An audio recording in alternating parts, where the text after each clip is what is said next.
প্রাথমিকভাবে দেখে মনে হবে কোনো মহাকাশযান উড়ছে আকাশে, কিন্তু এটি আসলে ইরানের সেই বিধ্বংসী মিসাইল, যা নিয়ে বহু বছর ধরেই চলছিল আলোচনা।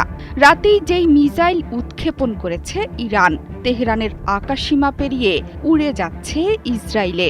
এ সময় সৃষ্টি হয় এক অভূতপূর্ব দৃশ্যের। এটি আছড়ে পড়েছে তেল আবিবের সামরিক স্থাপনায়। এই আল্ট্রা হেভি দূরপাল্লার ব্যালিস্টিক মিসাইলের ক্ষমতায় রীতিমতো চমকে উঠেছে গোটা বিশ্ব। অপারেশন ট্রু প্রমিস 4-এ ইরানি মিসাইল সেজ্জিলের আকাশে মহাকাশযানের মতো উড্ডয়নকে ঘিরে তৈরি হয়েছে তুমুল চাঞ্চল্য। এর মধ্যেই ইসরায়েলে ধ্বংসের চিহ্ন ফুটে উঠেছে চরম মাত্রায়। চারদিকে আগুন, ধোঁয়া, বিস্ফোরক। ধারণা করা হচ্ছে রাতে ইরানের ছোড়া সেজ্জিল মিসাইল আটকাতে পারেনি ইসরায়েলের এয়ার ডিফেন্স সিস্টেম। ইসরায়েলিরা লুকিয়ে আছে বাংকারে। আইআরজিসি এরই মধ্যে জানিয়েছে, আক্রমণের প্রথম কয়েক ঘণ্টায় পুরনো মিসাইল ছোড়া হয়েছে।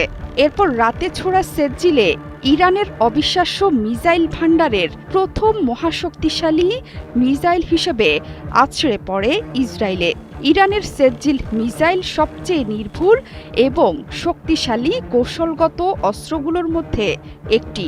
সম্পূর্ণ দেশীয়ভাবে তৈরি ব্যালিস্টিক মিসাইল, যা 2000 থেকে 2500 কিলোমিটার দূর পর্যন্ত যেতে পারে। 700 থেকে 1000 কেজির 34, 35 সানবিট 1 চামচে 30+ বাসন পরিষ্কার। বিস্ফোরক বহনে সক্ষম। 2008 সালে প্রথমবার এই মিসাইলের পরীক্ষামূলক উৎক্ষেপণ করে তেহরান। এমনকি 2021 সালেও সামরিক মহড়ার সময় সেজ্জিলকে গুরুত্বপূর্ণ অস্ত্র হিসেবে বিশ্বের সামনে আনে তেহরান। তখন থেকেই ভবিষ্যতের আক্রমণে সুপারসনিক এবং ব্যালিস্টিক মিসাইল ব্যবহারের সিদ্ধান্ত নিয়েছিল তেহরান।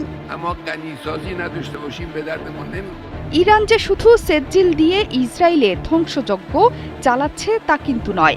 এই হামলায় ইরান ব্যবহার করছে ফাত্তাহ খুররাম শহরের মতো দূরপাল্লার শক্তিশালী মিসাইলও। ফাত্তাহ 1 ঘণ্টায় 16,000 থেকে 18,500 কিলোমিটার গতিতে আঘাত হানতে সক্ষম। এছাড়া ইরানের আছে বিশাল ড্রোনের বহর। পুরো মধ্যপ্রাচ্য জুড়ে থাকা মার্কিন স্থাপনায় আঘাত হানছে শক্তিশালী মিসাইল আর ড্রোন।